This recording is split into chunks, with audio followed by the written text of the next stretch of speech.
আসলে যেই তথ্যচিত্রটি আমরা কিছুক্ষণ আগে দেখলাম, এটার পরে আমরা সবাই আসলে একটু আবেগ আক্রান্ত হয়ে গিয়েছি। আমার বক্তব্য আমি ঠিক সাজিয়ে এসেছিলাম অন্যভাবে, এখন সেটা একটু এলোমেলো হয়ে গিয়েছে। যখন এই ঘটনাটা ঘটে 2013 সালে, আমি তখন 10ম শ্রেণীর ছাত্র। যেহেতু আমি ঢাকা শহরেই বড় হয়েছি, আমি তখন স্কুলে পড়ি এবং ঢাকা শহরে তখন একটি থমথমে রাত, সেই রাত 5ই মের রাত। আমরা বাসায় বসে টেলিভিশনে দেখতেছিলাম যে সেখানে সব লাইট নিভিয়ে দিয়েছে, আক্রমণ হবে, পুলিশ প্রস্তুতি নিচ্ছে। তবে হঠাৎ করে দেখলাম দিগন্ত টিভি বন্ধ হয়ে গেল, ইসলামিক টিভি বন্ধ হয়ে গেল এবং সেই রাতে আমরা এরপর অনেক কিছু ভাষা শুনতে পারলাম, কিন্তু আমরা আসল তথ্য জানতে পারি না। কিন্তু শুনতে পেরেছি, পরবর্তীতে নিশ্চিত হয়েছি সেই রাতে কি মর্মান্তিক ঘটনা বাংলাদেশের ইতিহাসে ঘটে গিয়েছিল। তো শাপলার এই গণহত্যা, শাপলার এই হত্যাকাণ্ড বাংলাদেশের ইতিহাসে, বাংলাদেশের রাজনীতিতে অনেক বড় একটা ক্ষত তৈরি করে গিয়েছে। ভিটামিন ই ও সি সিরাম 8টি প্রাকৃতিক অয়েল সমৃদ্ধ লিলি সিরাম অয়েল, যা চুল পড়া কমায় মাত্র 30 দিনে। যদি শাপলা গণহত্যাকে সেই সময় আমরা ঠেকিয়ে দিতে পারতাম, সেই সময় যদি যারা এটার জন্য দায়ী, সরকার, রাষ্ট্রযন্ত্র এবং বিভিন্ন রাজনৈতিক এলিমেন্ট, তাদেরকে যদি বিচারের আওতায় আমরা আনতে পারতাম, তার বিরুদ্ধে যদি সামগ্রিকভাবে সমাজের এবং রাজনীতির সকল পক্ষ আমরা দাঁড়াতে পারতাম, তাহলে কিন্তু জুলাই গণহত্যা হতো না। শাপলা গণহত্যাকে কোনো না কোনোভাবে তো বৈধতা দেওয়া হয়েছে, তার প্রেক্ষাপট তৈরি করতে অনেকেই ভূমিকা রেখেছে। ফলে সেই সময় সরকারকে জবাবদিহিতা করতে পারা যায় নাই বলে সরকার জুলাইতে আরেকটা গণহত্যা করার সুযোগ পেয়েছে, সাহস পেয়েছে। শাপলা হত্যাকাণ্ডের অনেকগুলা ডাইমেনশন আছে, অনেকগুলা মাত্রা আছে। তবে একটা কথা বলে রাখা ভালো, আজকে যে আমরা দাবি এখান থেকে উঠাচ্ছি যে 1 যুগ চলে গিয়েছে বিচারহীনতার, আমরা আজকে এসে জুলাই পরবর্তী বাংলাদেশে এসে আমরা এটা বিচারের দাবি জানাচ্ছি, এটা কিন্তু ন্যাশনাল ওলামা অ্যালায়েন্সের দাবি না, এটা এনসিপির দাবি, এটা বাংলাদেশের জনগণের দাবি।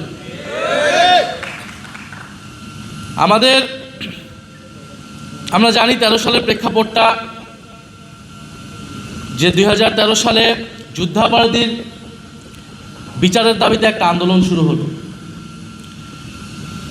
এবং শেখ হাসিনা সরকারের রাষ্ট্রীয় পৃষ্ঠপোষকতায় সে আন্দোলনকে উস্কানি দেওয়া হলো বিরোধী দলকে, বিরোধী মতকে দমন পীড়নের জন্য। জামাত ইসলামী নেতাদেরকে সেই সময় হত্যাকাণ্ড করার একটা প্ল্যাটফর্ম হিসেবে একটা স্টেজ করা হলো শাহবাগের আন্দোলনকে, এবং সেই আন্দোলনে ইসলাম বিদ্বেষকে প্রশ্রয় দেওয়া হলো।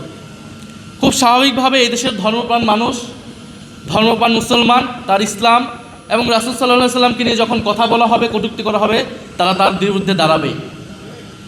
এবং আপনারা তথ্যচিত্র দেখবেন, হেফাজত সেই সময় অনেকবার বলেছে যে যুদ্ধাপরাধীর বিচার নিয়ে কিন্তু তাদের কোনো ইস্যু ছিল না।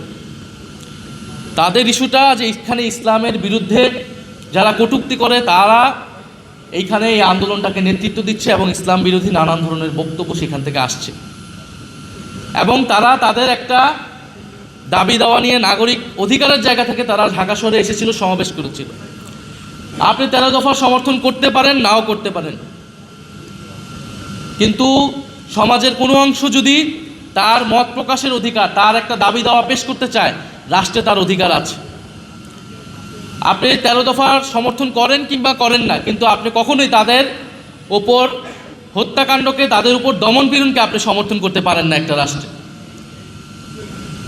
নিরস্ত্র, নিরপরাধ, ঘুমন্ত মানুষের উপরে, প্রতিবাদকারীদের উপরে দমনপীড়ন চালানো, গুলি চালানো আন্তর্জাতিক আইন, যে কোনো আইন অনুযায়ী এটা মানবতা বিরোধী। এবং আমরা দেখেছি সেই মানবতা বিরোধী অপরাধের পরে, হত্যাকাণ্ডের পরও সংসদে দাঁড়িয়ে শেখ হাসিনা কীরকম নির্লজ্জ মিথ্যাচার করেছিল, এবং সেই সময় পত্রিকাগুলো কী ধরনের রিপোর্ট করেছিল আমরা কেউ কিন্তু ভুলে যাইনি। সেই ডকুমেন্টস এখনও আছে। হেফাজতের তাণ্ডব বলে প্রচার করা হয়েছিল, যারা ভিকটিম তাদেরকে অপরাধী হিসেবে প্রচার করা হয়েছিল, তাদেরকে সন্ত্রাসী হিসেবে প্রচার করা হয়েছিল। এবং এটাও আসলে 13 সালে হুট করে হয়েছে এরকম না। বাংলাদেশে ওয়ার অন টেরর প্রজেক্টের সময় থেকেই এই দেশের দাড়ি, টুপি মাদ্রাসা আলেম ওলামাকেই এক ধরনের জঙ্গি হিসেবে চিত্রিত করার প্রবণতা আমাদের মিডিয়া সহ নানান জায়গায় আমরা দেখেছি। এবং দক্ষিণ এশিয়ায় এর সাথে আরও যুক্ত হয়েছে হিন্দুত্ববাদ। ফলে আমাদের স্বাভাবিকভাবেই সাধারণ মুসলমান অনেকেই দাড়ি রাখেন, অনেকেই রাখেন না, আমাদের আলেম ওলামা মাদ্রাসা ছাত্র, তাদেরকে আদারাইজ করে ফেলা, তাদেরকে সমাজ থেকে বিচ্ছিন্ন করে ফেলা, যেন বা তারা সমাজের ভিতরে অন্য একটা সেগমেন্টের লোক, কিন্তু তারা তো আমাদের সমাজেরই অংশ, আমাদের ভাই বন্ধু, আমাদের আত্মীয় স্বজনরাই তো মাদ্রাসায় পড়ে। আমরা কেউ স্কুল কলেজে পড়েছি, আমার ভাই বোনেরা কেউ মাদ্রাসায় পড়েছে। ফলে এই যে তাদেরকে আলাদা করে দেওয়ার একটা রাজনীতি, সমাজকে বিভাজিত করে দেওয়া হয়েছে এই রাজনীতির মাধ্যমে, এটার একটা রূপ আমরা দেখেছি 13 সালে শাপলা এবং শাহবাগের মধ্য দিয়ে। এবং এর ফায়দা নেওয়ার চেষ্টা করেছে সেই সময়ের ফ্যাসিস্ট সরকার, শেখ হাসিনার সরকার। আমি আরেকটা কথা বলতে চাই যে আমার ব্যক্তিগত মত হচ্ছে রাজনৈতিক লড়াই এর দায়িত্ব আসলে রাজনৈতিক দলগুলোর। সেই সময় শাপলা এক ভাই বলেছেন যে বিএনপি তাদের সাথে ছিলেন, হেফাজতের সাথে ছিলেন, অবশ্যই সাথে ছিলেন, সাথে ছিল বিএনপি, কিন্তু বিএনপির ভূমিকা আসলে কীরকম ছিল এইটা আসলে এই সময়ে এসে এটা বিশ্লেষণের দাবি রাখে। দেশের জনগণের একটা বড় অংশ যখন বিপদগ্রস্ত, এরকম একটা রাজনৈতিক হত্যাকাণ্ড হচ্ছে, রাজনৈতিক দল হিসেবে, বিরোধী দল হিসেবে বিএনপির উচিত ছিল সেই আন্দোলনে নেতৃত্ব নেওয়া, আরও বোল্ড ভূমিকা রাখা। আমরা বিভিন্ন সময় দেখি মাদ্রাসার ছাত্রদের, আলেম ওলামাদেরকে রাজনৈতিকভাবে ব্যবহার করা হয়।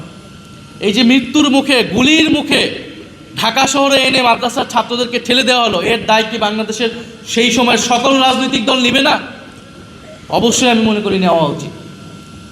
অবশ্যই ফ্যাসিস্ট সরকার, তার যৌথ বাহিনী, তার পুলিশ বাহিনীর এটার দায়, কিন্তু আমাদের রাজনৈতিক দলগুলার যদি আরও রাজনৈতিক ভূমিকা থাকতো, সক্রিয় ভূমিকা থাকতো, তাহলে হয়তো এই ধরনের হত্যাকাণ্ড আমরা এড়াতে পারতাম।